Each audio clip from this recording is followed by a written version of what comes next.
So I was at my wife's family's clam bake. It's an annual thing today, and I was talking to one of her cousins who listens to us, and she confessed that she listened to us while in the bathtub because that's the only time she can be by herself, really.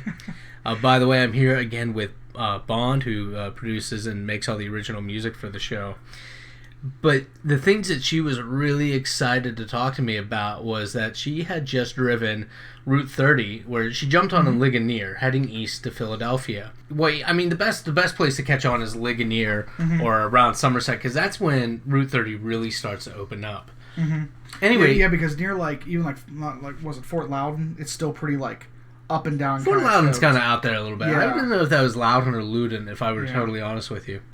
But she was really excited to tell me about it because, well, she saw some really cool stuff, and I told her, you got to go here, you got to go there, and she was really pumped about it. And she said, got a video from me being up at the top of Sidling Hill, looking out across the 3 states, 10 counties.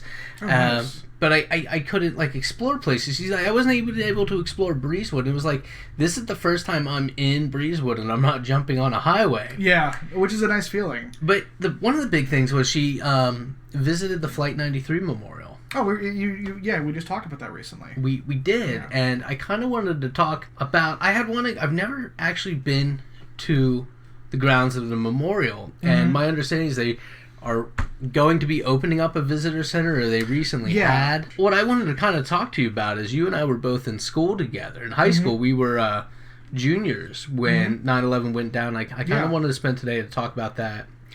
But I wanted to start out with, even though this was a few years back, and I had just started working for this grant that I work for right now. Yeah.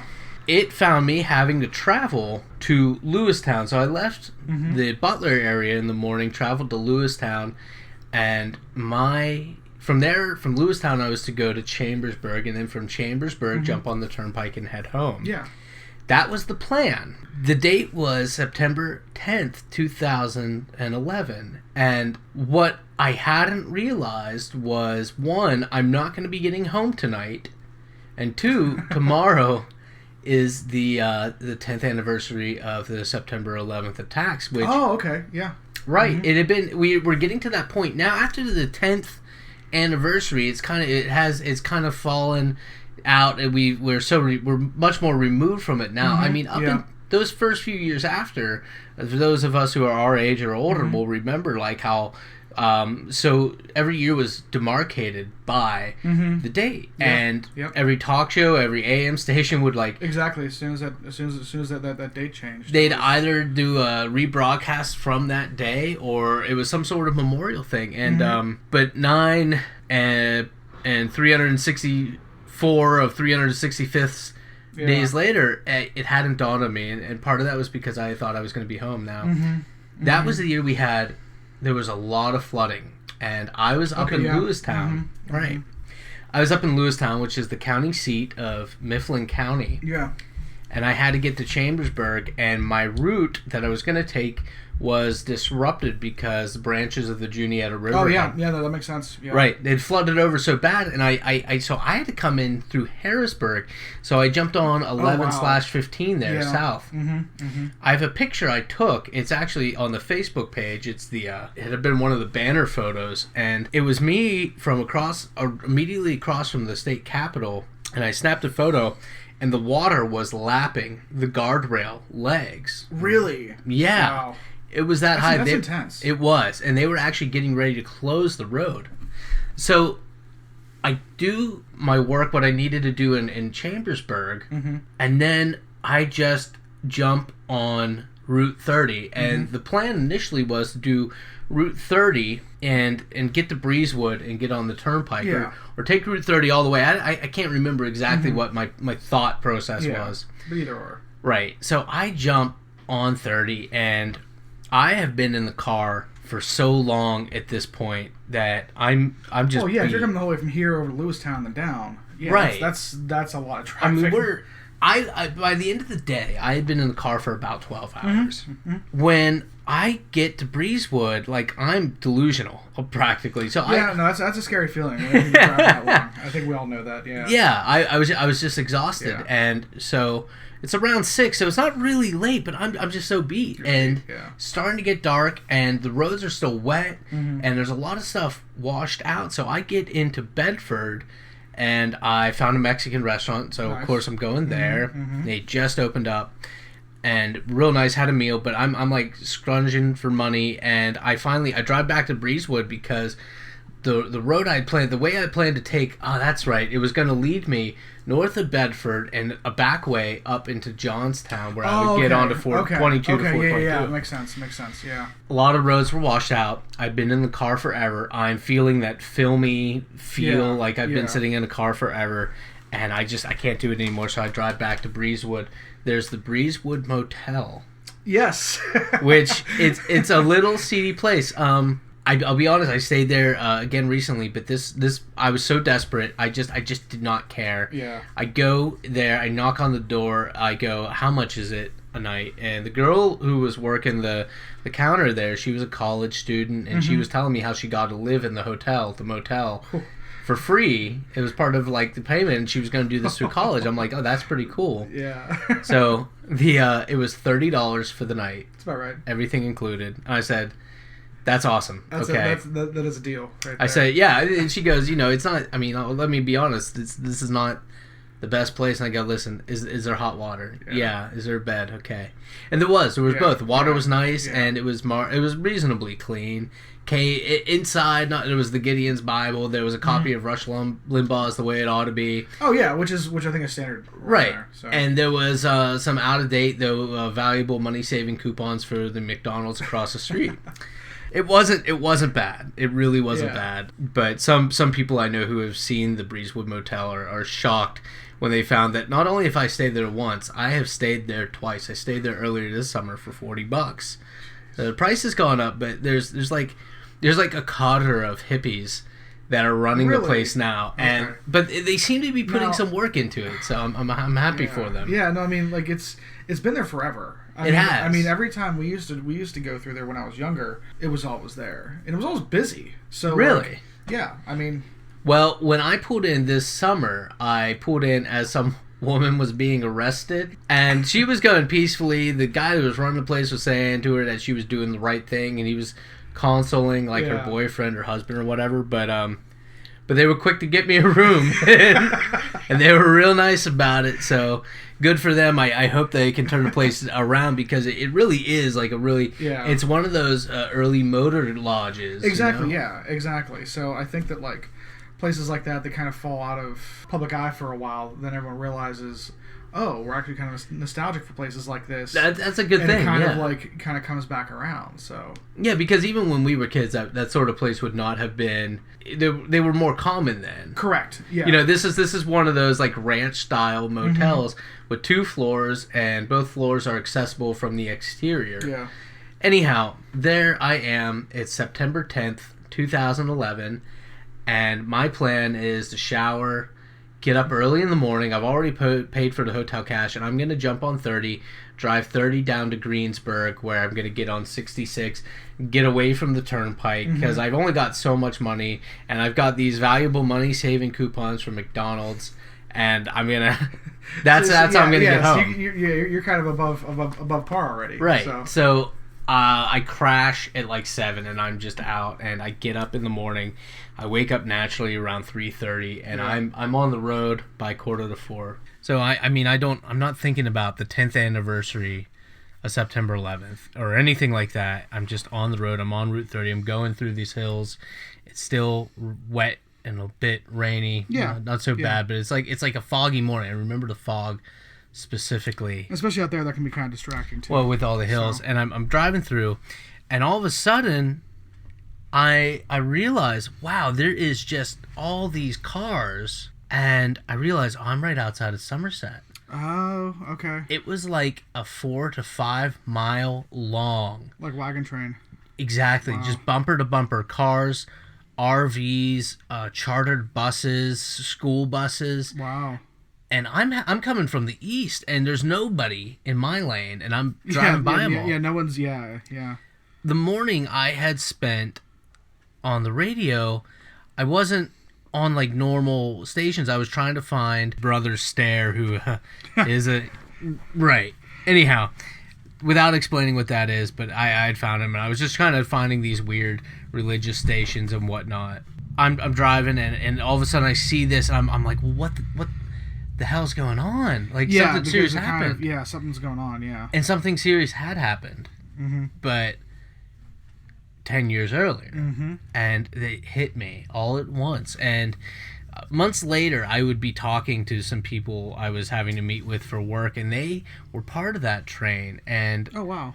Yeah, and as soon as I got into Somerset, I was able to get KDKA on the radio, and I was listening to they were doing a rebroadcast that was interspersed with some commentary on the day and from what we knew then, and it really hit me, especially since now, we are coming up on the 15th anniversary, and it made me think about that. It made me think about that day. It is, for those of us who are in high school and those of us who are a little older, it certainly, hopefully, it'll be the defining moment of the generation, because if it's another travesty like that, I'd rather not. But yeah, agreed.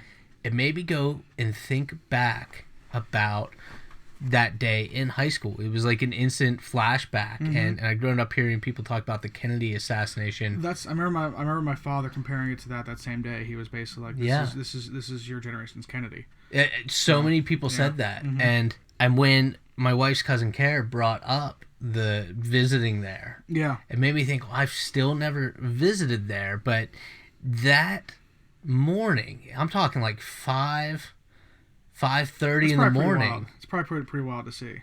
It really was. So I wanted to kind of come to you and go, like, we were in the same high school together, and I remember that morning. So I kind of want to talk to you about that. Yeah. So basically, again, this is to the best of my memory. I came out of, what was it, first or second period? It was first period. First period. Yeah. Came out of first period. Yeah, because I was in band first period, and I was going to second period. My friend Eric stopped me, and he's just like, "Hey, did you see what happened?" No, like, I'm not sure, because everyone's still like out milling around the hall and everything.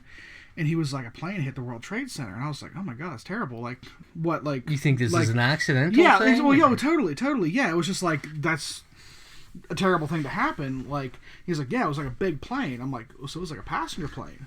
Because when he first said it, I thought it was like a little like Cessna or like a Piper Cub or something like that. Yeah, some doctors flying around, or like a Taurus. Because that had happened previously, I think. Well, I remember, if it hadn't happened previously, I remember something having happened prior. I remember reading about the Empire State Building had been hit by such a small craft. Maybe that's what it was. Yeah. Regardless, but either way, so you don't think it's intentional? No, that was not something I thought about.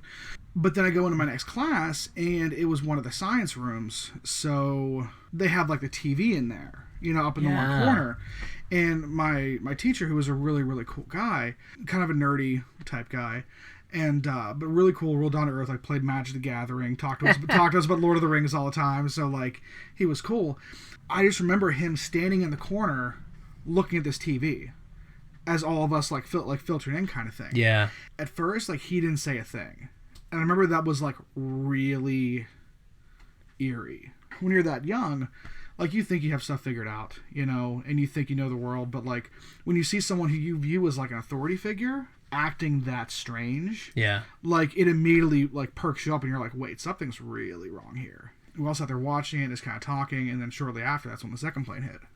It was really, I guess surreal would probably be the right word. I don't think anyone at that time, like, in the morning, like, knew what it meant. Yeah. Because, like, I remember Columbine. Right. I remember we were old enough when that happened to, like, grasp what was happening. Yeah. And I remember in 8th grade, whenever we were in some conflict in 8th grade. Which one was it? Something with Iraq. I remember one of my teachers, who's also one of my coaches. No, was it Iraq or was it Bosnia? It was Bosnia. Oh yeah, it was Bosnia Kosovo. Yeah. Because it was the same time when it was around Columbine. I remember that. It was around the same time. Yeah. We were in 8th grade because I remember exactly what I was doing when Columbine happened. Mm-hmm. Yeah, you remember it was weird. Columbine? Yeah, because I remember Columbine. I remember that, and I remember like in But what I remember about that morning, September 11th, was I remembered my teacher in 8th grade, who was also my coach, saying, looking at that stuff and going, this is what's going to define your generation, is this conflict. Yeah. You know? And I remember at the time thinking, that's a little dramatic. Like, this can't be that big of a deal. Right. You know? Then when this happened, it was like, oh my gosh. Like things, we didn't know what was going to change. But, So, but he was saying that Columbine was going to define our generation. Correct. See, I find that specious even at that time. Exactly, yeah.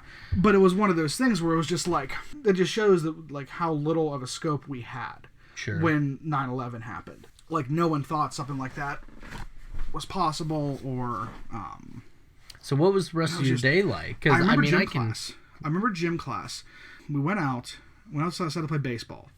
I can't believe you guys went outside because... Well, that was... I remember... Not because of anybody being afraid of anything coming down on us where we were at, which was fairly rural, but because I remember my day, which I'll go into in a bit. But so you went outside to play baseball. Because I remember the gym teacher who didn't necessarily get along with the gentleman, but that morning I remember him being like, we need to go outside and play baseball. This is what has to happen, kind of thing. And I think he was very like... let's get back to normalcy. We need baseball now more than ever in America. No, exactly. And I don't know. I couldn't tell you if it was like a delusional type thing, or if it was like I don't know what to do. It was just like, I don't know what to do. Let's go play baseball. Like, I'm not sure where that. We are going to fight back with the most American thing we can do. Yeah. The home ec class is bacon apple pies, exactly. and we are playing baseball. Yeah, and I don't mean to laugh about it, but that's really what it was. Yeah. And I remember going outside, and that was when I noticed, like, there was no planes in the sky. And that was the first time I remember noticing that and just thinking... Right, because there's a lot of plane traffic over where we went to high school because it's near the Pittsburgh, the Cleveland, I mean, they're all coming in, right there. No, there's always... just X's. We're in the over, sky. We're being in the eastern area. There's a lot of air traffic right over us. And I just remember like standing in the outfield and looking up and just thinking like there are no planes up there right now. Yeah. And like the fact that like something could happen in the world to make all of that stop seemed like so. Like I remember that was what finally got me. It wasn't the perceived loss of life. It wasn't the impending war. It was the fact that like. No one's in the air anymore. There's been someone in the air basically at all times for almost 100 years. Yeah. Kind of thing. Certainly through the entirety of our life. Yeah, and like right now, there's just not. Like there is no one in the sky right now. That's insane, And I remember that was what kind of did it to me. And I remember at that point, people's parents coming to get their kids and stuff like that. Wow. And I remember certain kids freaking out because like their parents were traveling and stuff like that. Well. And like I said, like I was lucky. I knew where my dad was. I can imagine that was extremely nerve-wracking at the least for those folks. Well, I remember I was coming out of first period. First period for me was the advanced placement English group, which is me bragging about it. No, it's just I remember because the AP classes a lot of times they were pretty rigorous, but most typical days it was just you kind of went there and you could do your homework because most of it was like for sustained reading things and whatever. I had in second period a history exam, AP history, and I hadn't really studied for it. Not that any amount of time would have made me study for it, but I had it coming up and I was dreading it because I'm obligated to dread it. It's like... Right. It's an instinctive response to examinations. Yeah. I was walking between periods, going into second, and a guy who you'd probably remember, Ryan. His last name started with a C, black hair, kind of hippie kid. Yeah. Nice guy. Yeah, very nice nice dude, yeah. Don't know what happened to him, but he comes up to me and he goes, "Hey, Nick, what do you think about this? You always have something to say about something." You always have an opinion on what's going on. Yeah, I can understand him being like, "Where's Nick? I need to ask him." Yeah, what is Nick? What do I think about this? Which I was like really happy to hear him say something so nice, but I looked at him and I said, "What do you mean? What's going on?" He's like, "Well, didn't you hear?" I'm like, "What?" And he said, "I'm coming from X class." I can't remember the teacher's name, but it was the teacher I was going in to see, and Ryan was in just standard the American history course, and he said to me, "Well, apparently the World Trade Center has been attacked. And I want to say that he said at that time, I'm almost certain he said somebody flew a plane into the Pentagon. The second plane hadn't hit the World Trade Center yet. So I don't know if my chronology's off and this is me remembering it differently. It's so amorphous. That's the thing is I don't even remember hearing about the plane that hit the Pentagon until like later in the day. Well, he said, I know for certain he said the word attacked. See, that's the thing is I remember the word attacked not being thrown around until the second plane hit. Well, and that's when I remember my teacher at the time being like, "This is it." Like this is it. Yeah. Like there's no more. Well, it's not a question. So he asked me this. He goes, "What do you think about this? Somebody's we've been attacked. Someone's flown a plane into the World Trade Center, and he may or may not have said anything about the Pentagon." And I said, I thought about it, and I just it's only recently that I thought of like, wow, how naive I was about things because I said, well, you're coming from this guy's class. This is probably some sort of scenario he set up to talk about the relevancy of history and whatnot. This is probably thinking thing. This is probably some sort of mental thing to walk through. I had to get moving. Yeah. And so you didn't think twice about it. No, I left him with that. I don't know how he reacted to my response because I can't remember that. But yeah, I walked in and he was standing by the TV that he had wheeled in from down the hallway. Yeah. And we all just stood around it. No one sat at their desk. Yeah, same here. We just milled. And we all stood there, and moments later, the second plane hit. Yeah. And we watched that live. That was scary, man. Sure was. Like, that was. The rest of the day, I was never beyond sight of a television. Yeah. They had them all over the place in the cafeteria. Mm-hmm. I remember being in chemistry class in the afternoon, and one lady, senior lady, a class up here had left because her mom was traveling that day. Oof. She left, and my girlfriend at the time, her mom and dad had to be evacuated. They were evacuating buildings downtown, in Pittsburgh. Yeah. And I remember that, but I just remember at one point around fourth period, I was with my favorite teacher. He taught sociology and psychology at our school, and I actually wrote him a letter I need to mail out. He's retired, but I kind of like to get in touch with him. But I remember sitting there, and I don't know if I said it aloud or if I thought it, but I will never forget the sentiment of going, this is how World War III begins. Yeah. This is it. Yeah, this is it. Yeah. This is the Duke Ferdinand moment. Yeah, exactly. This is the catalyst for everything. Yeah. And so when we were talking earlier today at the Clam Bake about the Flight 93 Memorial, all this stuff came rushing back to me, and of course you think about, wow, how we're 14 years separated. Yeah.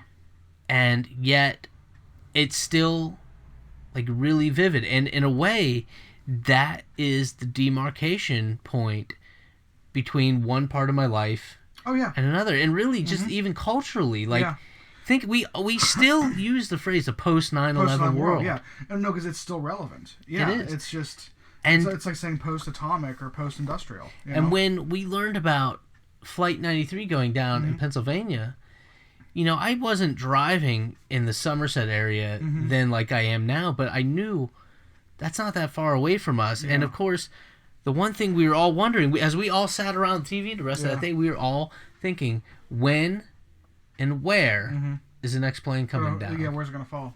Yeah. And so, remember, I mean, everybody, there was the movie, which also I have not seen, but everybody cites the awareness and the bravery of the people on Flight 93, and it's amazing to me that occurred so close to us. Yeah.